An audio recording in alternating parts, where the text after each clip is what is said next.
Hinahabol ka na ng pera pero parang kulang pa rin. At puro scroll ka sa social media na tila kinakailangan mong gawin?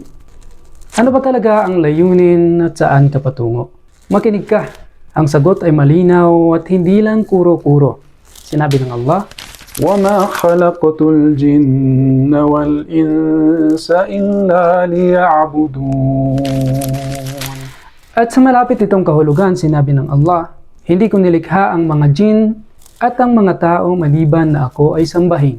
At sinabi pa ng mahal na propeta sallallahu alaihi wasallam, ang karapatan ng Allah sa kanyang mga alipin ay ang sambahin siya ng nag-iisa at huwag magtambal sa kanya. Yan ang tauhid. Ang pagsamba sa kanya ng nag-iisa. Walang katambal, walang kapantay, siya lang. Wala nang iba.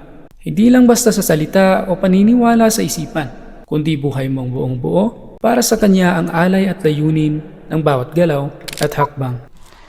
Kaya tandaan mo, hindi ka nilikha ng walang saysay sapagkat may isang layunin at yun ay ang sambahin ang nag-iisang tagapaglikha habang buhay.